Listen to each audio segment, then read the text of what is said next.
we are there? This is our measure for when we'll know we hit our targets. One, if I just told you, we want to widen, we want the farmer, whoever it is, the border right now, Smart Life, all those guys to save with the fund.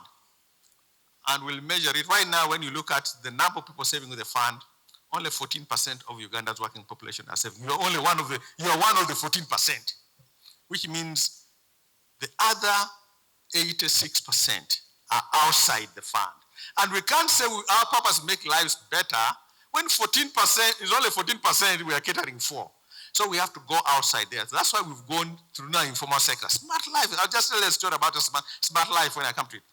We rolled out Smart Life in November. Last year, this is January, last mid-March, there's a team that went to Owino Market. We're going to come to Mbale Market. There's a lady who in 23 days made 42 deposits. She would deposit 5,000 shillings in the morning, she does her sales, deposit another one in the afternoon and so on, and she just got into that routine of just saving. There's a gentleman who was very interesting. He was saving, he has 3 wives, and I think 6 kids. So he was saving every faithfully. He set aside 1,000 shillings for each child, 1,000 shillings for each wife. That is 9. For himself, he put 2. Actually, he has 7 kids because he was setting 12,000 shillings. So himself, he said 2,000 shillings. And at the end of the day, he made sure that he saved and he will send it to a circle. But what was bothering him was he wasn't sure whether or not this circle was going to be around. So we went there. So guess what the man is doing? Every day now, he's saving 12,000 shillings. 1,000 each for his children, 1,000 each for his family, for his wives, and 2,000 for himself. And it is very easy because we find it quite easy for them to do that. How do we know we are there? When we hit that number is 50%. By then, that's an audacious number that by 2035, over half the Uganda working population must be saving with this fund. It does 2 things. Now it gives us a pool of capital to do our domestic investments. We'll grow from 25 trillion I just talked about to 50 trillion. So guess what? We want to double the fund in 10 years' time. And we'll do that while maintaining the service levels you've come to expect. We'll not let the quality of the services we offer you to go below the 95%. We want you when you walk, when you interact with us on the phone, when you come to the branch, whatever it is, just stand and say, wow, is this our own country or our own business that we do? So the next 10 years, these are our targets, 50, 50, 95. Easy, anybody can remember, that's exactly where we're going. And this year when we come back to report to you, you can hold us accountable. Where are we on this journey? And that's what we're doing. We report to you, where are we on this journey that we want to undertake. So I think on the next, I've already talked about this. Smart Life, he talked about that a lot. So I'm not going to go through a lot of that. Let me give you a number. This is as of Monday this week.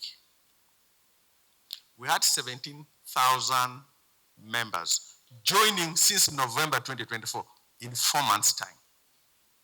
They have saved 8.5 billion shillings. The most interesting thing is over 61%, actually 61% of these numbers have saved less than 20,000 shillings. 33% have saved less than 10,000 shillings. So it does not matter what you think you don't have or how little it is. Begin to save. It multiplies with the time. And it is important to get there. And this is interesting. What we're finding is people are going back to their bank statements, taking their money from the banks and putting on Smart Life. For some of you who know Unit Trust, we take money from Unit Trust, bringing it in here. Because at the minimum, you know, I may be fired, but this fund will stay. It's not going anywhere. And you are not giving your money, you're giving it to the fund in that case. Okay? I think I just talked about this one in terms of just some of the things we have done. I think I will not go through that a lot. This is the high innovator we talked about in terms of startups we've done. So I come to one area that I think he covered it. So I'm going to show you something that we need. I'm going to show you that. Can you, Abraham, do that? A practical example to what saving with the fund could mean for you. So this is in finance, we call this modeling. If you're an accountant, you understand it. If you are in statistics, you make certain assumptions and say, okay, what happens if I project it? Can you make it a bit bigger?